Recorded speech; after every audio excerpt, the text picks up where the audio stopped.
ne viennent pas d'un homme, mais viennent de toi au nom de Jésus. Et que cette parole, Seigneur, ne retourne pas à toi sans avoir accompli ce pourquoi elle était envoyée. Change nos cœurs.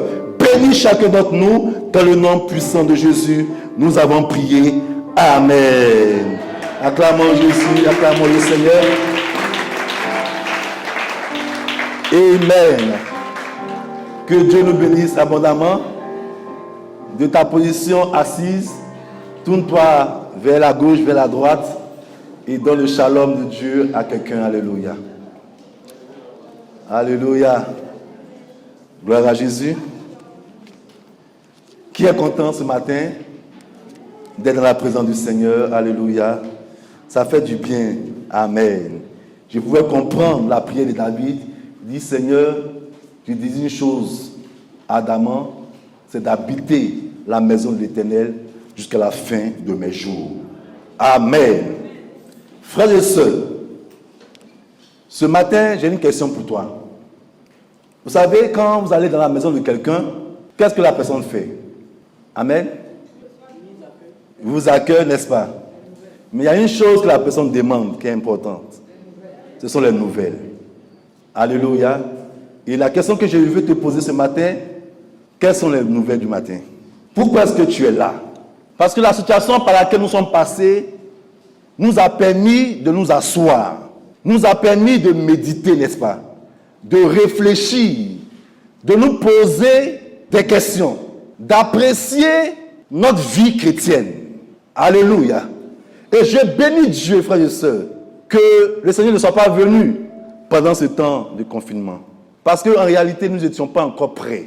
Et Dieu nous aide tellement qu'il nous donne encore une nouvelle opportunité. Une nouvelle grâce de pouvoir recommencer à zéro. Alléluia.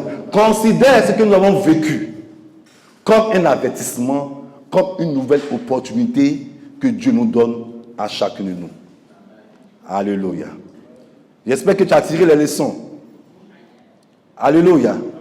Et que la façon dont nous venons à l'église, la raison pour laquelle nous venons à l'église, la raison pour laquelle nous sommes là ce matin, frères et sœurs, ne doit plus être pour d'autres choses que de chercher réellement Dieu.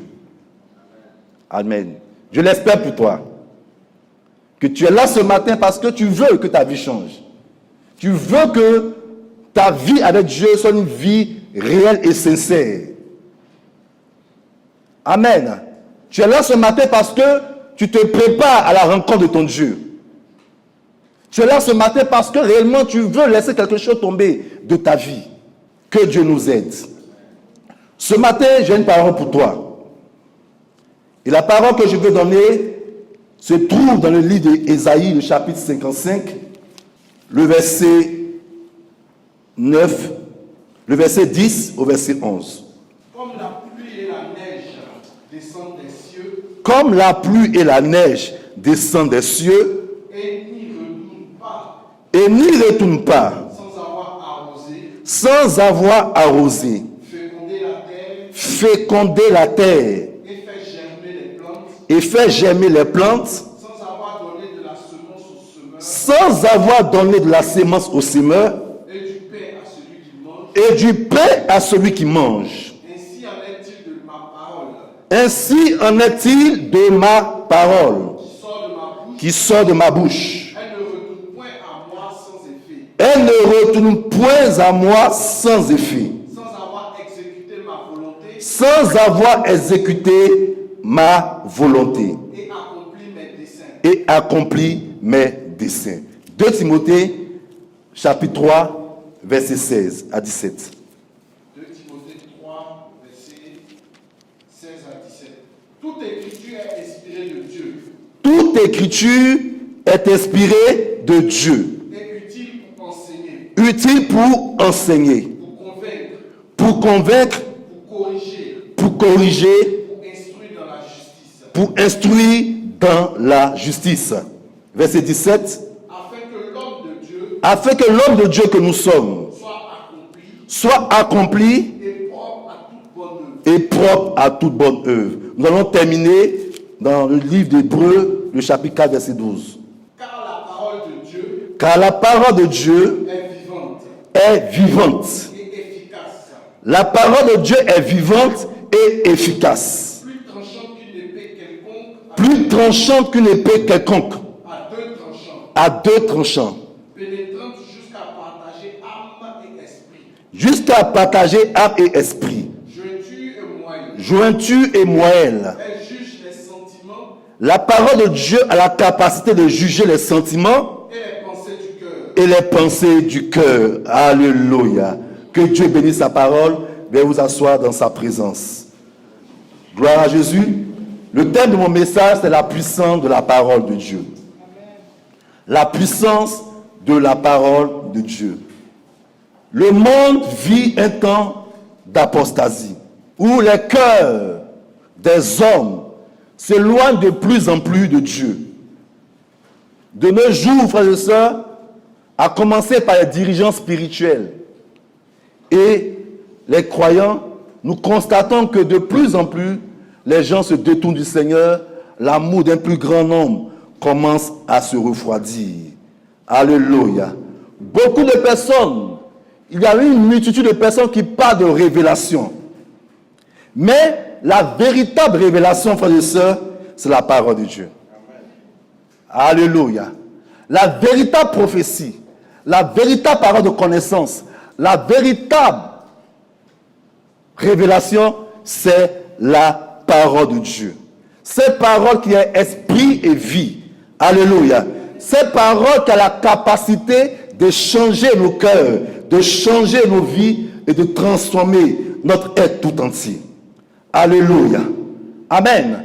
La parole de Dieu a la capacité de nous changer.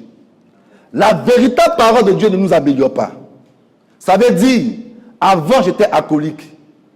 Je buvais par exemple 3-4 bouteilles par jour. Maintenant que je suis devenu chrétien, bon, je vais me contenter de 3 bouteilles par jour. Ou bien je fumais à la limite un paquet de cigarettes par jour. Et maintenant que je marche avec Dieu, je décide de faire des efforts pour juste fumer la moitié d'un paquet. La parole de Dieu n'améliore pas, mais cette parole transforme. Alléluia. La parole de Dieu transforme. La parole de Dieu est l'instrument que Dieu utilise, que le Saint-Esprit utilise pour sauver, pour transformer et pour changer. Le Saint-Esprit ne peut rien faire sans la parole de Dieu. La parole de Dieu est un instrument que le Saint-Esprit utilise pour changer les vies, pour changer les cœurs et pour transformer. Il n'aura jamais, il ne peut pas avoir de véritable transformation dans l'Église, dans nos familles, dans la société, si la parole qui est prêchée, qui est annoncée, ne vient pas de Dieu. Est-ce que je me fais comprendre ce matin? Alléluia. C'est la parole de Dieu seule qui peut transformer nos cœurs. Amen. Lisons ensemble. Jean 1, verset 12. Mais à tous ceux qui l'ont reçu, à ceux qui croient en son nom, elle a donné le pouvoir de devenir enfant de Dieu. Alléluia. Amen. Vous voyez, frères et sœurs, la Bible dit à tous ceux qui l'ont reçu, qui ont reçu quoi? La parole de Dieu. N'est-ce pas? Deux, à tous ceux qui croient en la parole de Dieu, cette parole-là leur donne le pouvoir de devenir enfant de Dieu. Il y a un pouvoir, il y a une capacité, il y a une autorité dans la parole de Dieu. Alléluia. Amen. La Bible nous parle de quelqu'un, par exemple, qui était un pécheur, qui était un voleur, une prostituée, un meurtrier, et qui entend la parole de Dieu, qui est Christ, qui reçoit cette parole, et qui croit en cette parole. La parole lui donne une puissance surnaturelle. La parole lui donne un pouvoir.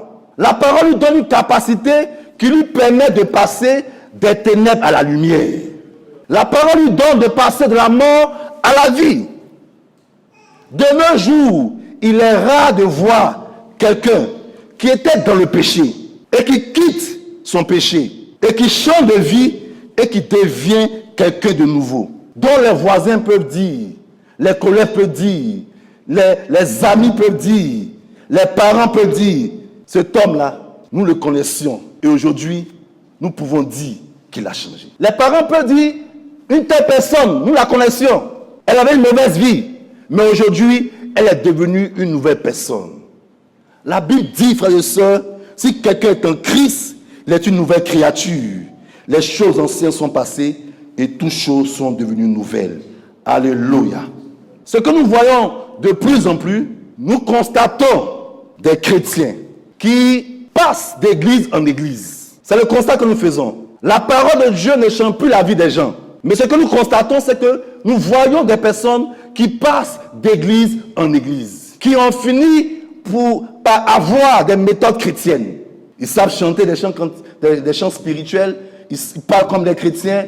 Ils ont adopté un style de vie chrétienne, par leur manière de prier, par leur manière de chanter, par leur manière de vivre, mais en réalité, qui n'ont pas encore changé de vie. Dans beaucoup d'endroits où vous allez partir, vous allez voir que la plupart des messages, des enseignements qui sont donnés ne sont plus basés sur la parole de Dieu. Mais ces enseignements sont basés sur des principes du monde, sur des principes de la réussite selon le monde. Frères et sœurs, c'est vrai qu'il y a des principes qui sont vrais.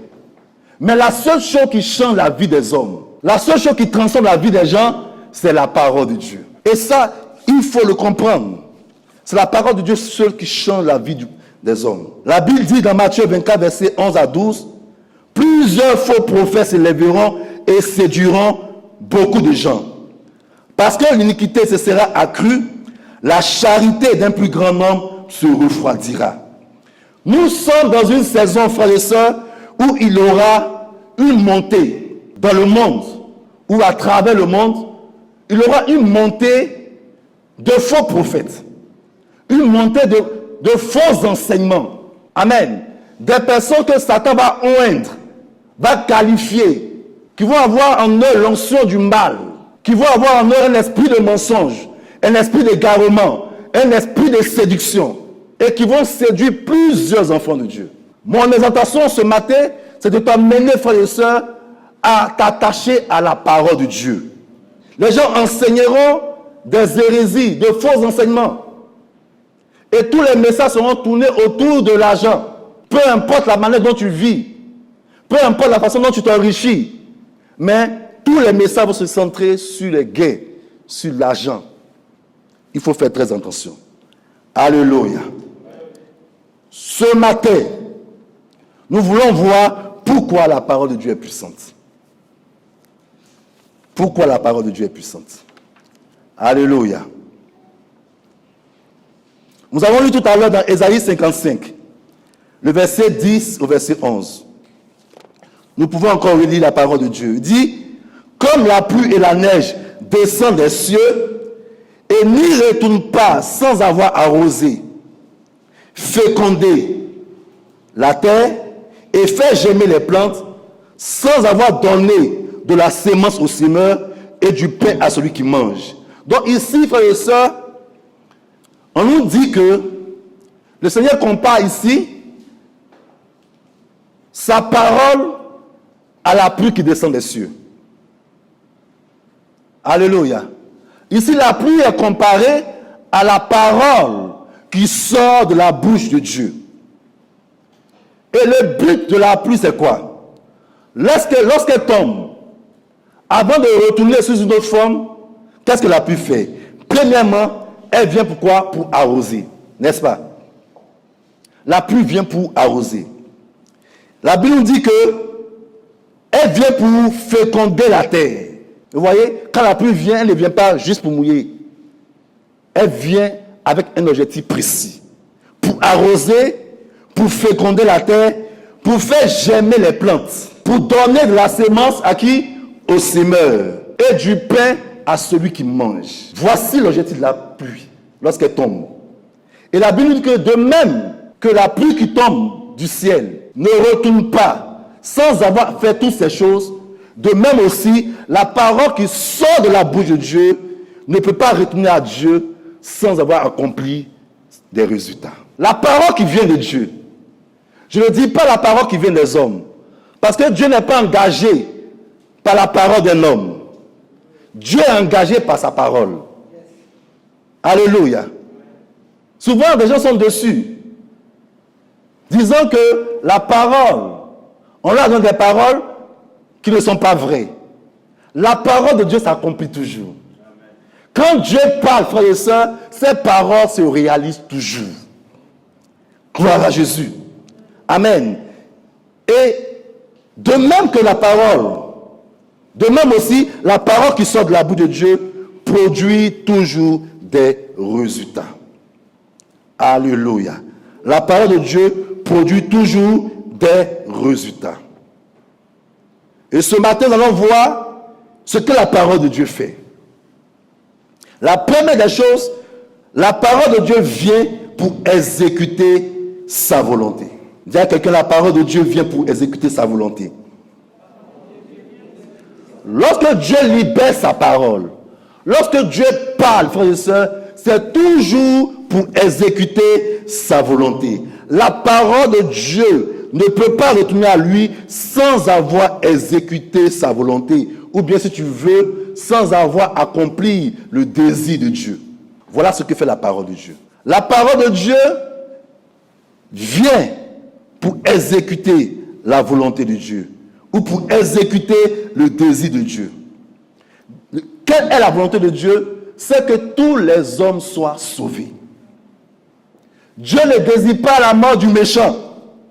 Mais son désir, c'est que le méchant se repente de ses mauvaises voies et qu'il soit sauvé. La volonté de Dieu, le désir de Dieu, c'est de vivre de telle sorte que Dieu soit glorifié. Quand Dieu envoie sa parole, quand Dieu nous parle, l'objectif premier, frères et sœurs, c'est pour que Dieu soit glorifié par notre manière de vivre, par ta conduite. Alléluia.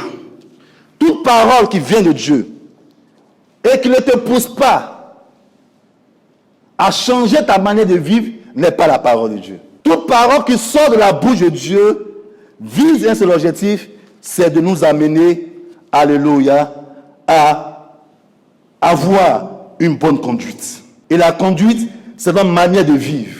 Que Dieu soit glorifié ce matin par ta manière de vivre. Que Dieu soit glorifié, frères et sœurs, par ta manière de vivre. Pas seulement à l'église, mais en dehors de l'église. Que Dieu soit glorifié par ta manière de vivre dans ta famille. Que Dieu soit glorifié par ta manière de vivre au travail. C'est ce que Dieu attend de nous. Gloire à Jésus. Que Dieu soit glorifié par ta conduite. Quel que soit là où tu te trouves, que Dieu soit glorifié. Vous savez, frères et sœurs, que Dieu soit glorifié par ta manière de vivre. Que Dieu soit glorifié par les actes que tu poses. Que Dieu soit glorifié par les œuvres que tu accomplis. Quand Dieu envoie sa parole, elle doit pouvoir vérifier ces trois étapes. Ta manière de vivre, ta manière de poser des actes et tout ce que tu accomplis. Alléluia. Est-ce que nous sommes en train de glorifier le nom du Seigneur? Ce que Dieu désire, c'est notre transformation. Ce que Dieu désire, frères et sœurs, c'est notre changement. Toute parole qui ne vise pas à changer de comportement, qui ne vise pas à changer ton état de cœur, n'est pas la parole de Dieu. Est-ce qu'on est d'accord ce matin? Alléluia. Amen, amen, amen.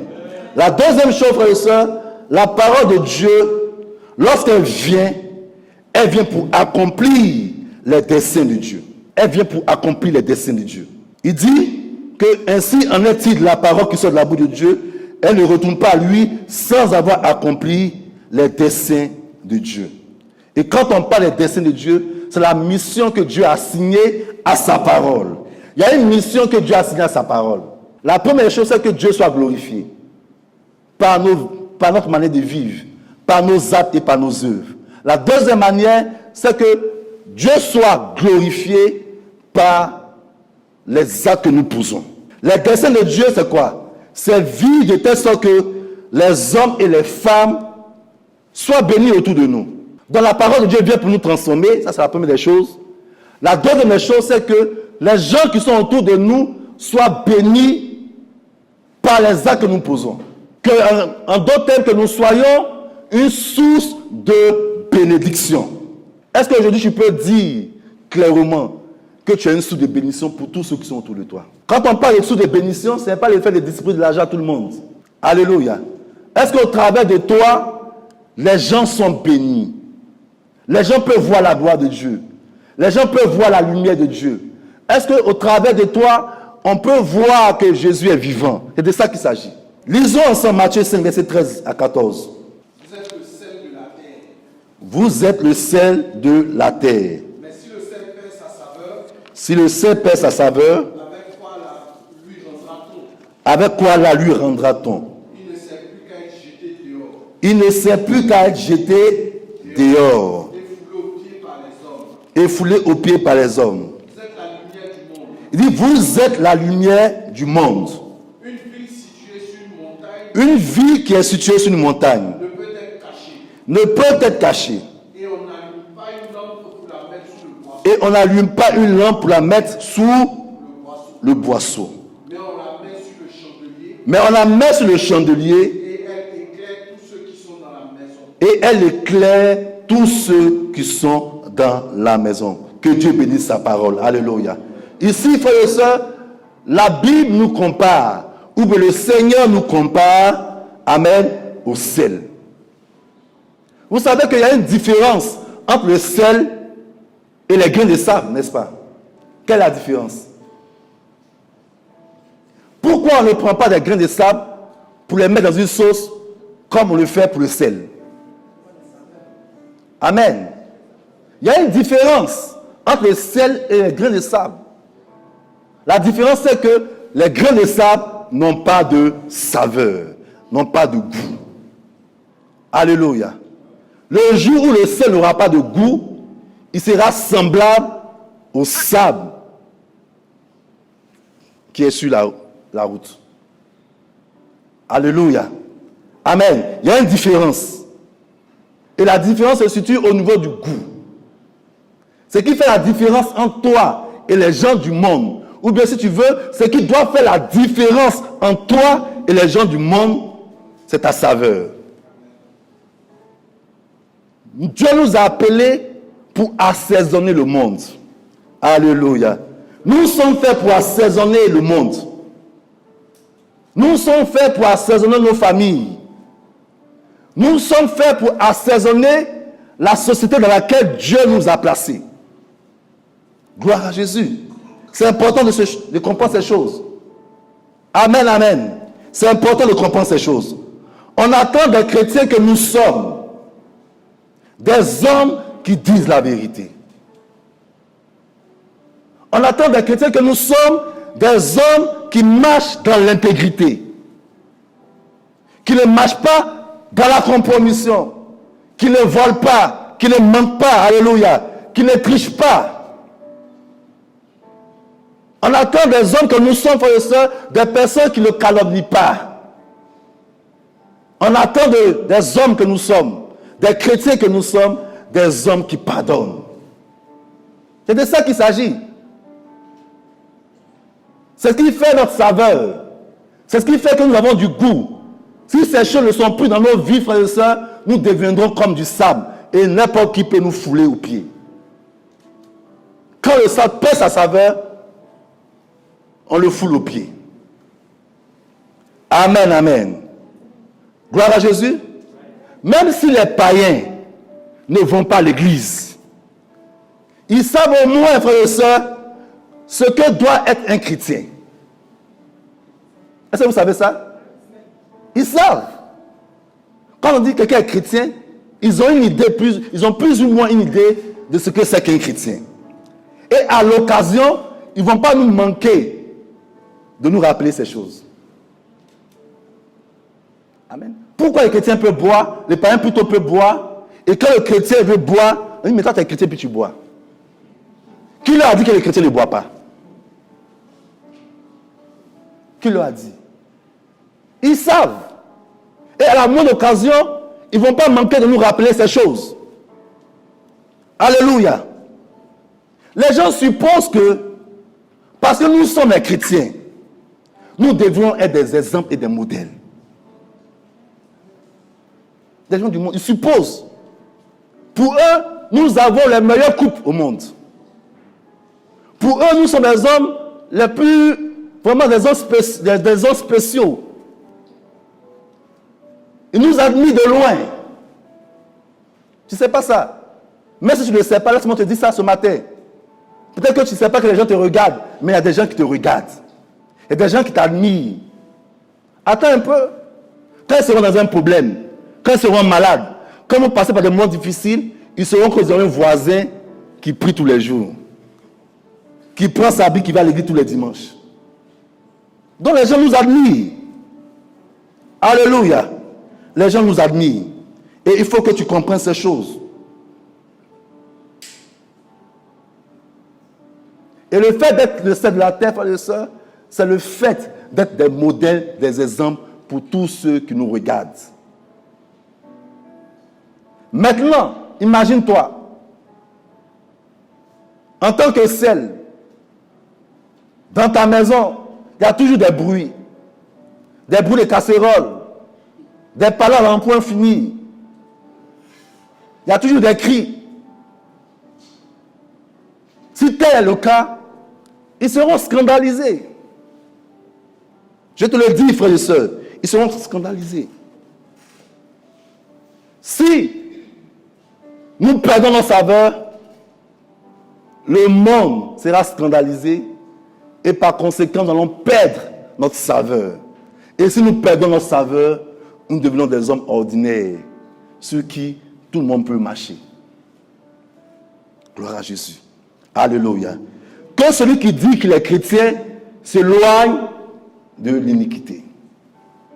Que celui qui prononce le nom de Jésus, que celui qui prononce le nom du Seigneur s'éloigne de l'iniquité. La Bible, c'est ceux qui se sanctifient qui seront des vases d'honneur. N'est-ce pas?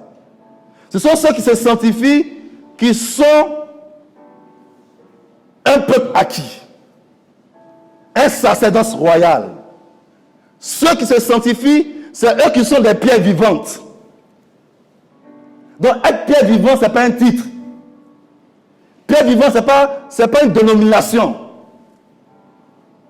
Vase d'honneur, ce n'est pas un titre, ce n'est pas une dénomination. Alléluia. Mais c'est une façon de vivre. À gloire à Jésus. C'est un modèle de vie. Être chrétien n'est pas un titre, mais c'est une façon de vivre. C'est une vie de sainteté, c'est une vie de pureté. Gloire à Jésus. Amen, amen, amen. Et la Bible va plus loin, elle dit que nous sommes comme cette maison ou cette ville qui est sur une montagne. Ce matin, je suis venu à quelqu'un que peut-être que tu ne sais pas. Mais Dieu dit que nous sommes comme une maison qui est située sur une montagne. Nous sommes comme une ville qui est située sur une montagne. Alléluia. Ça veut dire quoi? Ça veut dire que Dieu nous a placés de façon stratégique dans le monde dans lequel nous sommes. Dieu nous a placés de façon stratégique dans le lieu de travail où nous travaillons. Tu sais, toutes les grâces que tu as, tout ce que Dieu te permet d'avoir, là où tu es, tu n'es pas là-bas en vain. C'est Dieu qui t'a placé là-bas.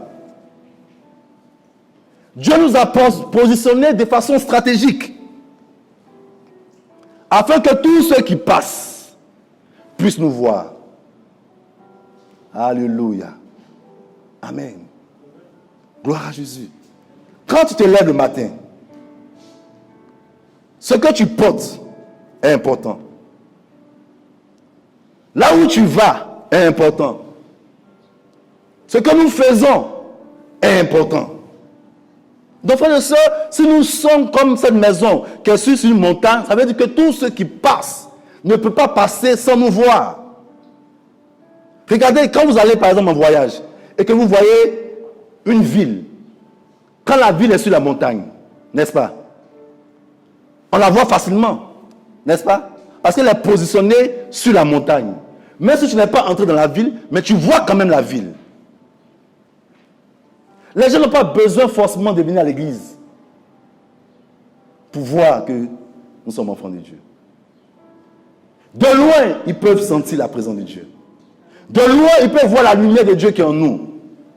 De loin, ils peuvent voir la grâce de Dieu que nous portons. Tu es la lumière de Dieu. Tu es cette montagne, cette maison qui est située sur la montagne. Alléluia. Gloire à Jésus. Même si nous sommes dans un monde qui est corrompu, un monde impudique, un monde où les valeurs, les mœurs sont bafouées, frères et sœurs, n'oublie jamais que le monde nous regarde. N'oublie jamais cela. Mais quand ces choses vont arriver, nous les enfants de Dieu, nous devons toujours être soumis à la parole de Dieu. Parce que le monde nous regarde. La Bible, le ciel passera, la terre passera, mais la parole de Dieu ne passera pas. Tu dois t'appuyer sur la parole de Dieu.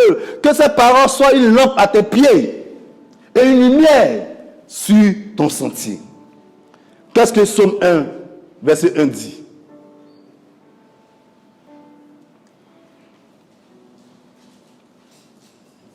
Heureux celui qui ne marche pas selon le conseil des méchants. Heureux celui qui ne marche pas sur le conseil des méchants. Qui ne s'arrête pas sur la voie des pécheurs. Qui ne s'arrête pas sur la voie des pécheurs. Et qui ne s'assied pas en compagnie des moqueurs. Et qui ne s'assoit pas en compagnie des moqueurs.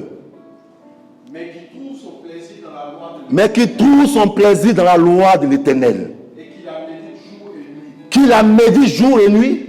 Il est comme un arbre planté. Il est comme un arbre planté près d'un courant d'eau. Qui donne son fruit en sa saison. Et dont le feuillage ne flétrit point. Tout ce qu'il fait lui réussit. Alléluia. Amen. Un vrai chrétien, c'est celui qui est soumis, ou bien qui a soumis sa vie à la parole de Dieu. Est-ce que ce matin, tu peux dire que tu as soumis ta vie à la parole de Dieu? Est-ce que tu peux dire que tu as soumis ta vie à l'autorité de la parole de Dieu? Celui qui est soumis à la parole de Dieu, sa vie est comme un arbre qui est planté près d'un courant d'eau. Tout ce qu'il fait lui réussit. Alléluia. Nous sommes à la fin des temps. Et le monde attend la révélation des fils de Dieu que nous sommes. Mais cela passe par l'obéissance de la parole de Dieu. Cela passe par le fait que nous soyons soumis à la parole de Dieu. Alléluia. Et frères et sœurs, cette situation nous a permis de prendre conscience que rien ne doit prévaloir sur la parole de Dieu. Cette situation est venue pour nous ouvrir les yeux, pour dire tout ce après quoi nous courons, tout ce que nous cherchons, c'est important. Mais ça ne doit pas être au détriment de la parole de Dieu. Dieu envoie sa parole pour que nos cœurs puissent changer. Ce matin, je vais t'exhorter à sortir de toute parole, de toute chose qui n'apporte pas de changement dans ta vie. Et de rechercher la parole de Dieu qui change les cœurs. La parole de Dieu qui transforme.